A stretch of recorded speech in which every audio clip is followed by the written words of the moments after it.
OET reading part B ആണെന്ന് നമ്മൾ discuss ചെയ്യുന്നത്. OET റീഡിംഗ് പാർട്ട് ബിയിൽ നമുക്കറിയാം നമുക്ക് 6 ക്വസ്റ്റ്യൻസും. അപ്പം നമ്മൾ എങ്ങനെയായിരിക്കണം ഇതിനെ അപ്രോച്ച് ചെയ്യുന്നത്, അതാണ് നമ്മളിപ്പോൾ ഡിസ്കസ് ചെയ്യാൻ പോകുന്നത്. So what are the strategies that you need to follow? So first of all you need to read the questions along with the options. എന്തുകൊണ്ടായിരിക്കാം ക്വസ്റ്റ്യനും ഓപ്ഷൻസും ഒരുമിച്ച് വായിക്കണം എന്ന് പറയുന്നത്? ബിക്കോസ് പാർട്ട് ബിയിൽ ഈ ക്വസ്റ്റ്യൻസ് എന്ന് പറയുന്നത് ഹാഫേ ഉള്ളൂ. So when you read the questions along with the options then only you will get the correct meaning. അല്ലേ, നമ്മൾ ആ ക്വസ്റ്റ്യൻസ് മാത്രം വായിച്ചിട്ടുണ്ടെങ്കിൽ അതിലൊന്നുമില്ല കാര്യമായിട്ട്. അപ്പോൾ നമുക്കൊരു മീനിങ് കിട്ടാതെ നമ്മൾ പാരഗ്രാഫിൽ പോയി പാരഗ്രാഫ് മുഴുവൻ വായിക്കും, പിന്നെ ഓപ്ഷൻസ് വന്ന് നമ്മൾ വായിക്കും, സമയം ഇരട്ടി നഷ്ടപ്പെടുകയാണ് ചെയ്യുന്നത്. Then when you read the options what you need to do? You need to underline the main keywords. അപ്പം ഒരു ഓപ്ഷൻ്റെ അകത്ത് തന്നെ ശരിക്കും പറഞ്ഞാൽ നൗണിൻ്റെ സെഗ്മെൻറ്റും ഉണ്ട്, വെർബിൻ്റെ സെഗ്മെൻറ്റും ഉണ്ട്. അപ്പം നമ്മൾ ഇത് അണ്ടർലൈൻ ചെയ്യുകയും അതോടൊപ്പം തന്നെ നമ്മൾ മനസ്സിലാക്കുകയും വേണം. ഞാനിപ്പോൾ ഒരു ക്വസ്റ്റ്യൻ എടുത്ത് കാണിച്ചു തരാം എങ്ങനെയാണ് നിങ്ങൾ ക്വസ്റ്റ്യൻ വായിക്കേണ്ടതെന്നും ഓപ്ഷൻസിനെ എങ്ങനെയാണ് മനസ്സിലാക്കേണ്ടതെന്നും എങ്ങനെയാണ് കീവേഡ്സ് അണ്ടർലൈൻ ചെയ്യേണ്ടതെന്നും എങ്ങനെ ഒരു ഓപ്ഷനിലേക്ക് നമ്മൾ കറക്റ്റായ ഓപ്ഷനിലേക്ക് നമ്മൾ എത്തിച്ചേരുമെന്നും എങ്ങനെ 2 ഓപ്ഷൻസ് നമുക്ക് എലിമിനേറ്റ് ചെയ്യുകയെന്നും ഞാൻ നിങ്ങൾക്ക് കാണിച്ചു തരാം. The manual informers the patient monitor. അപ്പോൾ ഇവിടെ നമ്മൾ നോക്കുവാണെങ്കിൽ the manual informers the patient monitor. ശരിക്കും പറഞ്ഞാൽ ഈ മാനുവൽ നമ്മളെ ഇൻഫോം ചെയ്യുന്നു. അത് എന്തിനെക്കുറിച്ചാണ്? The patient monitor. അപ്പോൾ ശരിക്കും പറഞ്ഞാൽ നമുക്ക് ഈ ക്വസ്റ്റ്യനിൽ നിന്ന് നമുക്കൊരു കംപ്ലീറ്റ് മീനിങ് കിട്ടുന്നില്ല. So what we need to do? So we need to read the questions along with the options. അപ്പോൾ ഞാനിത് ക്വസ്റ്റ്യനും ഓപ്ഷനോടെ വായിക്കാൻ പോവുകയാണ്. The manual informers that monitor is likely to impede with the smooth working of other medical equipment. അപ്പം അവിടെ നമുക്ക് കാണാൻ പറ്റും, ഇവിടെ ശരിക്കും പറഞ്ഞാൽ ഈ ക്വസ്റ്റ്യൻ്റെ ഒരു കാര്യം എന്ന് പറഞ്ഞാൽ പേഷ്യൻ്റെ മോണിറ്ററാണ്. അത് എന്തിൻ്റെ പ്രവർത്തനത്തെയാണ് ബാധിക്കുന്നത്? അതർ മെഡിക്കൽ എക്യുപ്മെൻറ്റ് അല്ലേ. അപ്പോൾ ഇവിടെ ഞാൻ മെയിൻ കീവേഡ്സ് ആയിട്ട് എടുക്കുന്നത് 1 പേഷ്യൻ്റെ മോണിറ്റർ, 2 അതർ മെഡിക്കൽ എക്യുപ്മെൻറ്റ്. ഇനി ഇവിടെ ഒരു വെർബിൻ്റെ സെഗ്മെൻറ്റ് നമ്മൾ നോക്കുവാണെങ്കിൽ ഈസ് ലൈക്ലി എന്നൊക്കെ പറയുമ്പോൾ അതൊരു സ്റ്റേറ്റ്മെൻറ്റ് പോലെ വരുന്നത്, അതൊരു 100% ഉറപ്പിച്ചൊരു കാര്യം പറയുന്നു.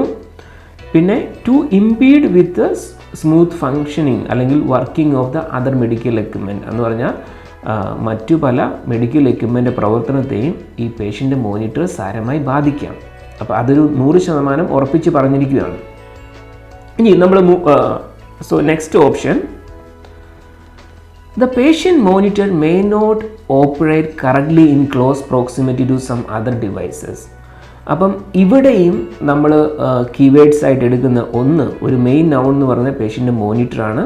Secondly some other devices. ഇനി ഇവിടെ ഒരു വെർബിൻ്റെ ഒരു സെഗ്മെൻ്റ് ആയിട്ട് വന്നിരിക്കുന്നത് മേ നോട്ട് ഓപ്പറേറ്റ് അല്ലെങ്കിൽ may not work correctly in close proximity to some other devices. മറ്റു പല ഡിവൈസസിൻ്റെ അടുത്തും ചിലപ്പം ഇത് നന്നായിട്ട് വർക്ക് ചെയ്യണമെന്ന് ഇല്ല. ഇനി നമ്മൾ 3ാമത്തെ ഓപ്ഷനിലേക്ക് പോകുമ്പോൾ the patient monitor should be regarded as safe to use in all hospital environments. അപ്പം ഇവിടെ നമ്മൾ മനസ്സിലാക്കുന്നത് പേഷ്യൻ്റെ മോണിറ്റർ സേഫായിട്ട് നമുക്ക് യൂസ് ചെയ്യാൻ പറ്റും എല്ലാ ഹോസ്പിറ്റൽ കണ്ടീഷൻസിൻ്റെ അകത്തും അല്ലേ. അപ്പം ഇവിടെ നമ്മൾ മെയിനായിട്ട് നമ്മൾ ശ്രദ്ധിക്കുന്നത് 1 പേഷ്യൻ്റെ മോണിറ്ററുണ്ട്, 2 സേഫാണ്, 3 hospital conditions.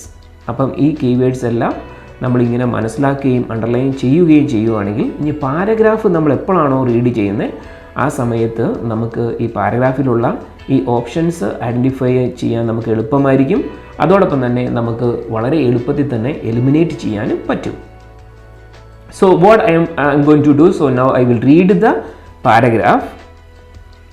With the wide use of portable electronic devices, medical instruments or you can say medical devices may be susceptible to have electromagnetic interference.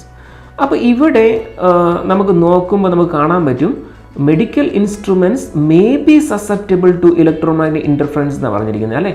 So may be എന്ന് പറയുമ്പോൾ there will be only probability. And the same thing in the option number A is likely to impede with the smooth working of the other medical equipment. അതൊരു 100% ഉറപ്പിച്ചാണ് option number A പറയുന്നത്. പക്ഷേ ഇവിടെ ഒരു കാര്യം കൂടെ നമ്മൾ സൂക്ഷിക്കണം. ഇവിടുത്തെ ഈ പാരഗ്രാഫിൽ പോർട്ടബിൾ ഇലക്ട്രോണിക് ഡിവൈസസ് എന്നാണ് പറഞ്ഞിരിക്കുന്നത്. സോ പോർട്ടബിൾ ഇലക്ട്രോണിക് ഡിവൈസസ് എന്ന് പറയുന്നത് ചിലപ്പോൾ മൊബൈൽ ഫോൺ ആകാം, ഈ പറയുന്ന മറ്റു പല ഇൻസ്ട്രുമെൻറ്റ്സ് ആകാം. That is not patient monitor. അപ്പോൾ ആ ഒരു മെയിൻ നൗൺ തന്നെ അവിടെ രണ്ടിടത്തും മാറിപ്പോയി. അപ്പോൾ ആ രീതിയിലും നമുക്ക് വേണമെങ്കിൽ അതിനെ എലിമിനേറ്റ് ചെയ്യാവുന്നതാണ്. This may result in incorrect working of the medical device and develop A potentially dangerous situation. അപ്പം ഇത് കാരണം ഹോസ്പിറ്റൽ കണ്ടീഷൻ്റെ അകത്ത് ഒരു ഡേഞ്ചറസ് സിറ്റുവേഷൻ വരും എന്നാണ് പറഞ്ഞിരിക്കുന്നത് അല്ലേ. സോ അപ്പോൾ ഓപ്ഷൻ നമ്പർ സി പറഞ്ഞിരിക്കുന്നത് എന്നാൽ should be regard as safe to use in all hospital conditions അല്ലേ. അപ്പം അതിൻ്റെ നേരെ ഓപ്പോസിറ്റ് ആയിട്ടാണ് പോകുന്നത്. അപ്പം നമുക്ക് ഓപ്ഷൻ നമ്പർ എയും ഓപ്ഷൻ നമ്പർ സിയും നമുക്ക് കറക്റ്റായിട്ട് നമുക്ക് എലിമിനേറ്റ് ചെയ്യാൻ പറ്റും ഇവിടെ. ഇനി നമുക്ക് മിച്ചം കിടക്കുന്ന നമ്മുടെ ബി ആണ്. അപ്പോൾ നമുക്ക് നോക്കാം. Additionally precaution should be taken to avoid use of monitor within 6 meters of smart phone or other devices producing strong electric or electromagnetic fields. അപ്പോൾ ഇവിടെ നമ്മുടെ പേഷ്യൻ്റ് മോണിറ്റർ കറക്റ്റായിട്ട് മോണിറ്റർ നമ്മുടെ പറഞ്ഞിട്ടുണ്ട്. അതോടൊപ്പം തന്നെ അതിൻ്റെ മെയിൻ കീവേഡ്സായ സം അതർ ഡിവൈസസ് കറക്റ്റായിട്ട് അവിടെ വന്നിട്ടുണ്ട്. പിന്നെ ക്ലോസ് പ്രോക്സിമിറ്റിക്ക് പകരം അവിടെ use of monitor within 6 meters of smart phone or other devices തന്നിട്ടുണ്ട്. അപ്പം അതുകൊണ്ട് ഈ ഓപ്ഷൻ ആയിരിക്കും correct. I hope you can follow me. Thank you so much for watching this video. ഇത്തരത്തിലുള്ള ഇൻഫോർമേറ്റീവ് വീഡിയോ കാണാൻ ഞങ്ങളുടെ പേജ് ഫോളോ ചെയ്യൂ.